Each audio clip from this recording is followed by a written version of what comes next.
Bonjour, nous allons parler aujourd'hui des myosites.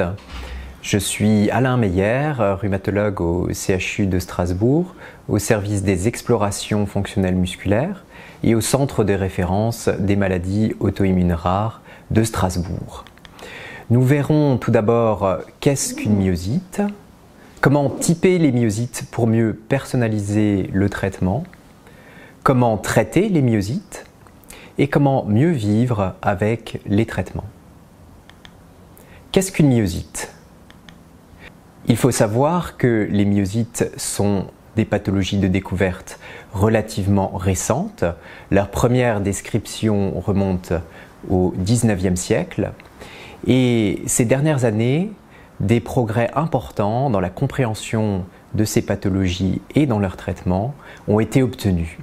En 2021, selon les critères américains et européens, une myosite, c'est des signes de myopathie, c'est-à-dire une faiblesse musculaire et des difficultés à la déglutition, accompagnée d'une augmentation d'une protéine qui se trouve normalement dans le muscle et que l'on peut doser dans le sang, qui s'appelle la créatine kinase. Et deuxièmement, des signes que cette myopathie est d'origine auto-immune, et ceci consiste en la mise en évidence d'une éruption cutanée particulière, dont on va reparler, de la présence d'auto-anticorps. Ces anticorps font partie de la défense de l'organisme et reconnaissent normalement des éléments étrangers à l'organisme. Dans les myosites, qui sont des maladies auto-immunes, ces anticorps reconnaissent des protéines de l'organisme lui-même. Et enfin, bien souvent, la réalisation d'une biopsie musculaire qui met en évidence des lésions de nature inflammatoire. Certaines manifestations sont très importantes au cours des myosites et sont pourtant non prises en compte dans les critères. Ces manifestations, c'est d'abord la polyarthrite qui est présente dans 40% des cas. Il s'agit d'un gonflement douloureux, le plus souvent des petites articulations des mains. Il s'agit d'un syndrome de Raynaud qui correspond à une diminution temporaire de la circulation sanguine au niveau des doigts. Il s'agit d'une pneumopathie interstitielle qui correspond à une inflammation au niveau des poumons. Il s'agit de cancers qui sont associés à la myosite dans 12% des cas. Cette association existe surtout dans les 3 ans qui encadrent le diagnostic de myosite. Cette association inquiète évidemment les patients et leurs médecins et il faudra rechercher ces cancers de façon soigneuse en fonction des facteurs de risque dont nous allons reparler tout à l'heure. Et enfin, il s'agit de cardiomyopathies qui sont une complication rare mais sérieuse. Comment typer les myosites pour personnaliser le traitement ? Les outils de diagnostic et d'évaluation s'articulent autour de 3 éléments. Le premier, c'est caractériser l'expression de la myosite au niveau musculaire, au niveau cutané, au niveau articulaire, au niveau pulmonaire, au niveau cardiaque, au niveau vasculaire et enfin au niveau des cancers associés. Le deuxième élément, c'est la mise en évidence d'auto-anticorps qui sont utiles pour le diagnostic de la myosite, mais aussi pour caractériser le type de la myosite. Et enfin, bien souvent, on a encore recours à la biopsie musculaire qui permet de faire le diagnostic de la myosite, mais aussi d'en caractériser le type. Le résultat de ces examens vont permettre de classer les myosites. Les myosites sont en effet des pathologies qui sont hétérogènes. À l'heure actuelle, on reconnaît 4 à 5 groupes en fonction de l'atteinte musculaire qui est au premier plan des myosites à inclusion et des myopathies nécrosantes auto-immunes et de l'atteinte extramusculaire qui est au premier plan des dermatomyosites et des myosites de chevauchement qui comprennent le syndrome des antisynthétases et la scléromyosite. Je voudrais maintenant vous présenter à quoi correspondent schématiquement ces 5 groupes. La myosite à inclusion est caractérisée par une atteinte musculaire qui prédomine au niveau des fléchisseurs profonds des doigts, ce qui conduit à des difficultés de préhension, et des quadriceps, ce qui conduit à des troubles de la marche et parfois à des chutes. À l'IRM, on peut aussi mettre en évidence une atteinte sélective des muscles des mollets. Le taux de créatine kinase est en général modérément augmenté, inférieur à 12 fois la normale, et les signes extramusculaires sont rares et quand ils sont présents, ils sont discrets. Au niveau des auto-anticorps, des anticorps anti-CNAA ont été mis en évidence dans cette pathologie, mais il faut savoir que leur spécificité est très imparfaite et qu'actuellement, on ne se base pas sur la présence de ces auto-anticorps pour faire le diagnostic. Une biopsie musculaire est systématiquement faite lorsqu'on recherche cette pathologie et elle met en évidence des signes de dégénérescence des fibres musculaires et des signes inflammatoires dont nous allons reparler tout à l'heure. À quoi ressemblent les myopathies nécrosantes auto-immunes?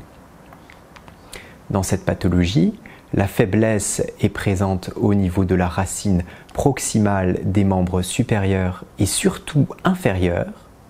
Le taux de créatine kinase est en général très haut, le plus souvent supérieur à 5000 unités par litre. Les signes extramusculaires sont rares et quand ils sont présents, ils sont discrets. Un cancer peut être associé à cette myosite, en particulier s'il n'y a pas d'auto-anticorps.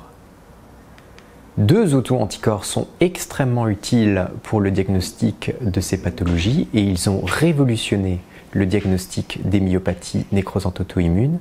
Il s'agit des anticorps anti-SRP et des anticorps anti-HMGCR. Une biopsie est en général faite pour le diagnostic et elle montre des nécroses des fibres musculaires, dont je vous reparlerai du mécanisme. À quoi ressemblent les dermatomyosites? Il existe une faiblesse à la racine des membres supérieurs et inférieurs, mais cette faiblesse peut être absente et le taux de ces cas est très variable. Ce qui caractérise ces pathologies, ce sont des éruptions cutanées caractéristiques dont font partie l'érythème liliacé des paupières, le signe de la manucure, des papules et des macules de Gautron et le signe du châle. Dans cette pathologie, il existe un surrisque de cancer, sauf s'il y a des anticorps anti-MDA5.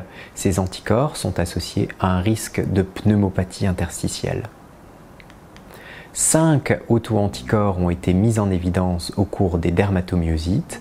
Il s'agit des anticorps anti-Mi2, anti-SAE, anti-Tif1 gamma, anti-NXP2 et anti-MDA5. Une biopsie musculaire est parfois faite pour le diagnostic et elle montre des signes d'atrophie des fibres situées autour des faisceaux musculaires que l'on appelle les fibres périfasciculaires. À quoi correspond le syndrome des antisynthétases? Dans cette pathologie, il peut exister une myopathie qui est présente à la racine des membres supérieurs et inférieurs, mais cette myopathie peut être absente et le taux de ces cas est très variable. Les signes extramusculaires sont particulièrement riches. Ils se caractérisent par un épaississement de la face des doigts avec des fissures qui peuvent être douloureuses, qu'on appelle les mains de mécanicien. Un syndrome de Raynaud est plus fréquent qu'au cours des autres myopathies inflammatoires. Une polyarthrite est plus fréquente qu'au cours des autres myopathies inflammatoires. Et la pneumopathie interstitielle est aussi plus fréquente qu'au cours des autres myopathies inflammatoires. 8 auto-anticorps ont été décrits au cours du syndrome des antisynthétases. 3 sont très fréquents, ce sont les anti-JO1, les anti-PL7 et les anti-PL12. Une biopsie musculaire n'est pas systématiquement faite. Quand elle est réalisée, elle montre des signes de nécrose des fibres qui sont situées à la périphérie des faisceaux, qu'on appelle fibres périfasciculaires. Enfin, le groupe des scléromyosites est de description plus récente. Dans cette pathologie, la myopathie concerne aussi la racine des membres supérieurs et inférieurs. Elle a tendance à prédominer au niveau des membres supérieurs, le déficit est variable, le taux de CK est variable, et les signes extramusculaires sont particulièrement riches. Ils consistent en un épaississement cutané plus ou moins étendu, un syndrome de Raynaud qui parfois se complique d'ulcères à l'extrémité des doigts.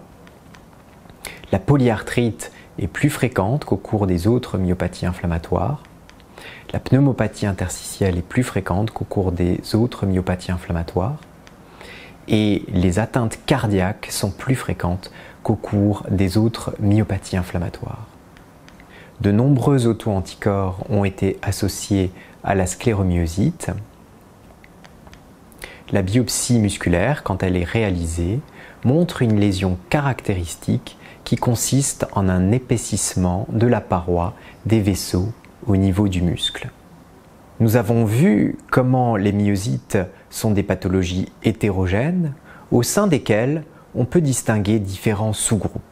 Alors comment traiter ces pathologies et quel est le pronostic de ces pathologies? La bonne nouvelle, c'est que le pronostic de ces maladies s'améliore. En effet, dans une étude récente, il a été montré une diminution de la mortalité sur les 25 dernières années. Il faut cependant rester vigilant aux causes de mortalité dans les myosites, qui sont les atteintes cardiaques, les atteintes pulmonaires et les cancers associés. D'autre part, une amélioration de la qualité de vie avec la prise en charge a été enregistrée. Il faut cependant rester vigilant aux atteintes articulaires, aux atteintes cutanées et aux atteintes musculaires qui sont toutes les trois associées à une diminution de la qualité de vie. Le premier outil du traitement, c'est l'utilisation de médicaments. Le principe général du traitement des myosites, en dehors des myosites à inclusion, est de faire diminuer l'activité de la maladie jusqu'à un stade qui est celui de la rémission ou de l'activité faible. Ceci peut être obtenu grâce à des traitements qui sont dits d'induction, dont fait presque toujours partie la prednisone.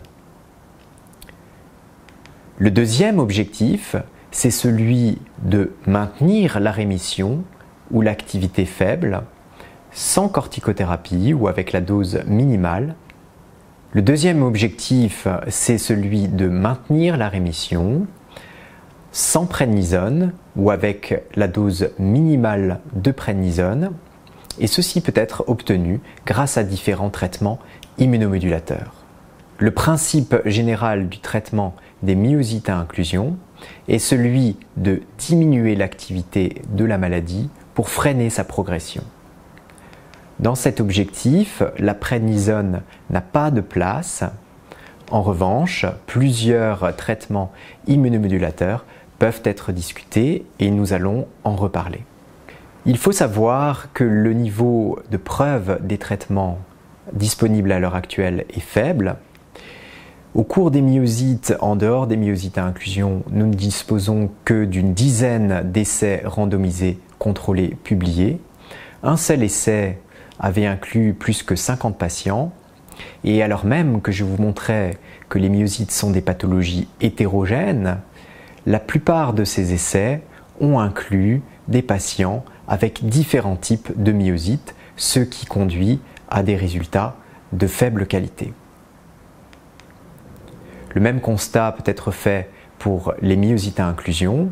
Une dizaine d'essais randomisés contrôlés publiés seulement sont disponibles et un seul essai comportait plus que 50 patients. Pourtant, et c'est une chance dans les myosites, nous disposons de beaucoup de traitements candidats. Ces traitements peuvent être regroupés en des traitements conventionnels qui viennent en général d'autres maladies auto-immunes telles que la polyarthrite rhumatoïde ou le lupus. Et puis, depuis quelques années, il existe des traitements ciblés qui reconnaissent soit spécifiquement des médiateurs de l'inflammation, qu'on appelle les cytokines, soit les cellules spécialisées de l'inflammation, qu'on appelle les lymphocytes, soit les voies de signalisation de l'inflammation à l'intérieur des cellules. De nombreuses autres molécules sont aussi en développement.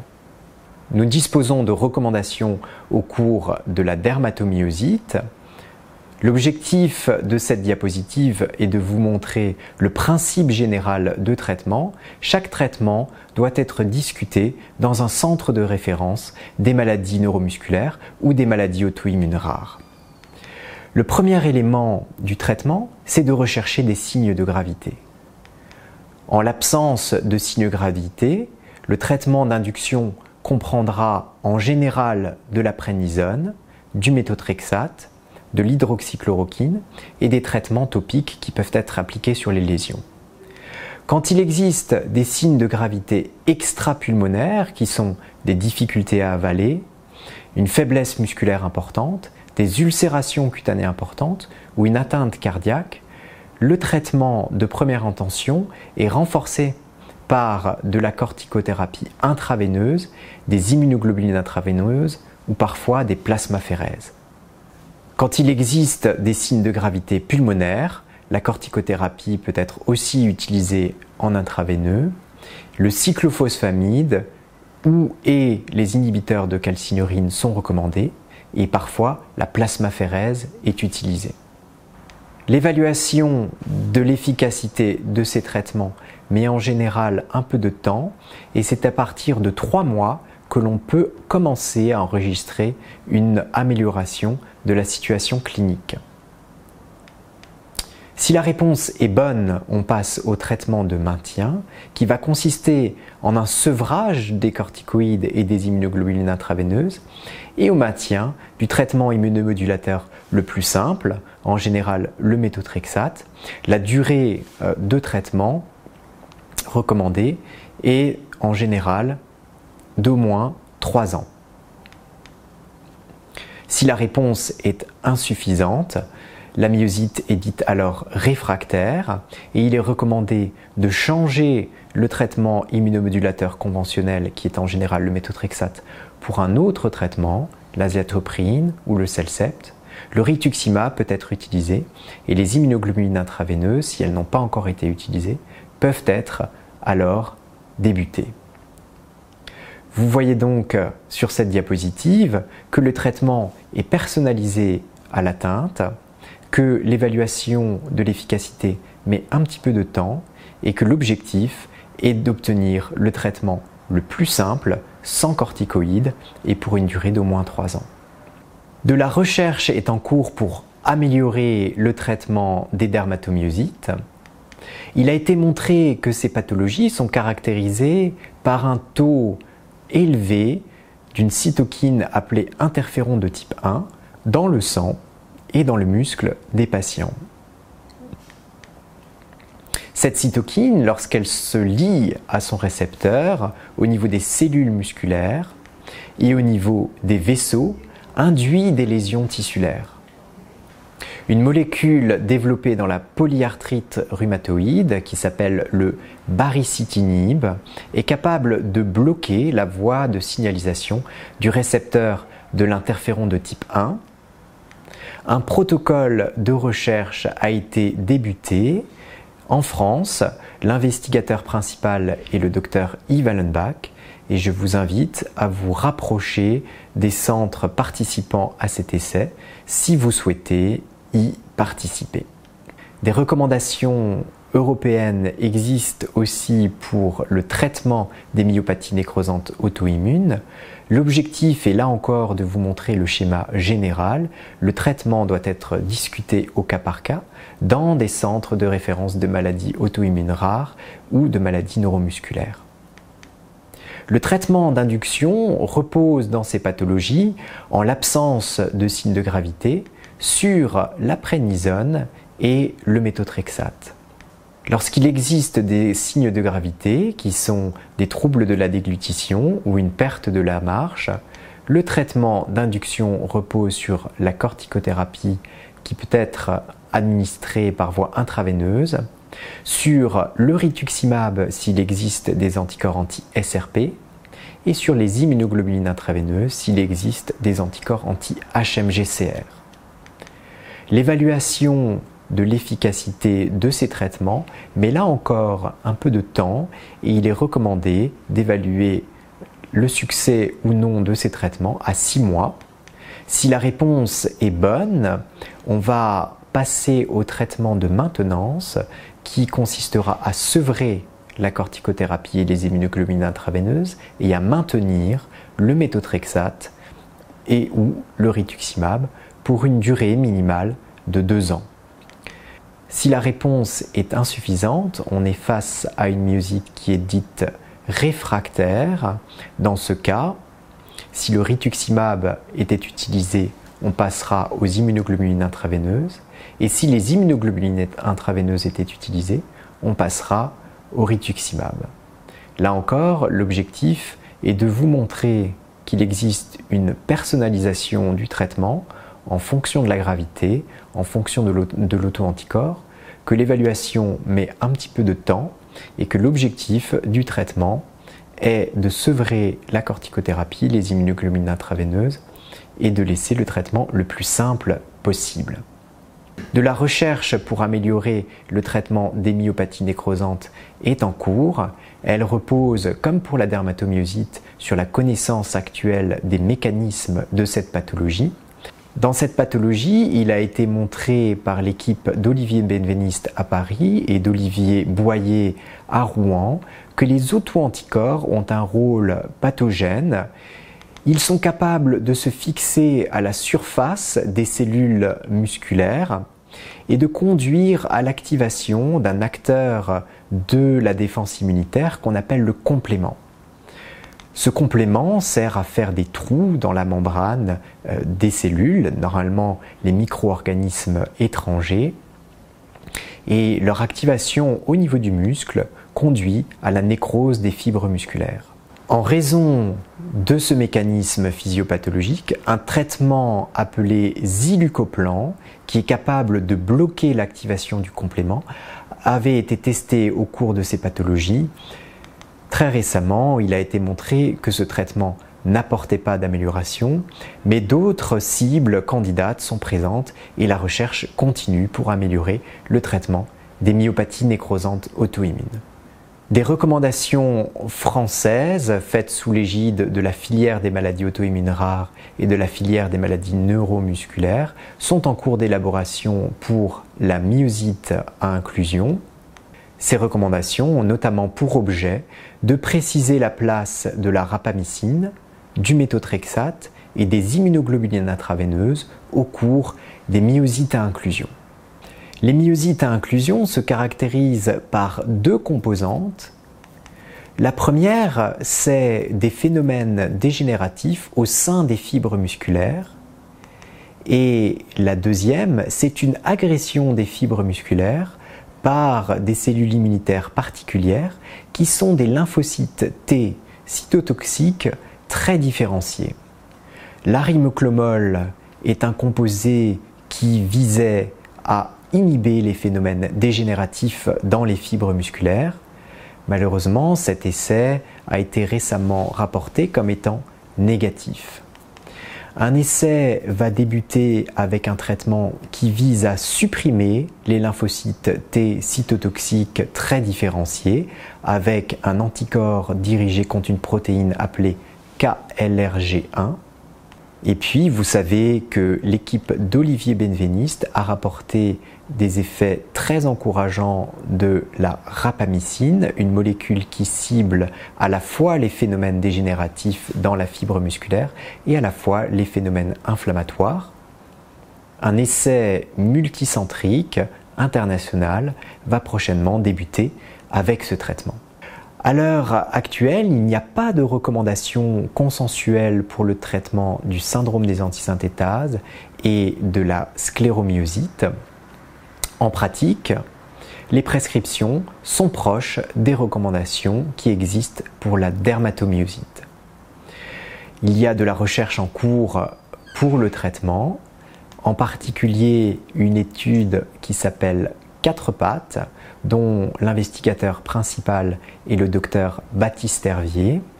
L'objectif de cet essai est de déterminer quelle est la meilleure attitude thérapeutique entre le cyclophosphamide et l'azatioprine ou le tacrolimus pour traiter la pneumopathie associée au syndrome des antisynthétases. Là aussi, je vous encourage à vous rapprocher des centres français qui participent à cette étude pour déterminer si vous pouvez y participer. Quels sont les autres traitements disponibles pour les myosites? Un traitement très important est l'exercice. En effet, l'exercice a montré des bénéfices dès lors que l'activité de la myosite est stable.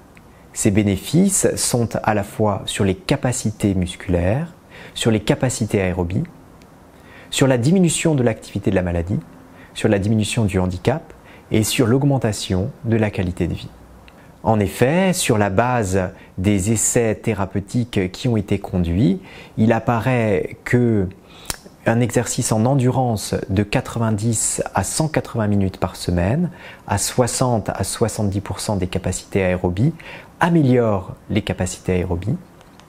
En effet, sur la base des études disponibles, il apparaît que un entraînement en endurance à raison de 90 à 180 minutes par semaine, à 60 à 70% des capacités aérobies, permet d'augmenter les capacités aérobies,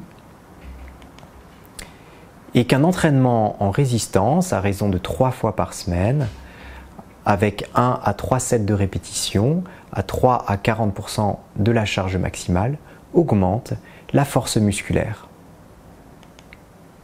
Les autres traitements non médicamenteux importants sont la protection solaire pour la dermatomyosite avec des crèmes solaires d'un indice d'au moins 50, la kinésithérapie qui permet de lutter contre la raideur articulaire et musculaire, l'orthophonie qui permet de rééduquer les troubles de la déglutition, les aides techniques qui permettent de compenser le déficit lorsqu'il est présent.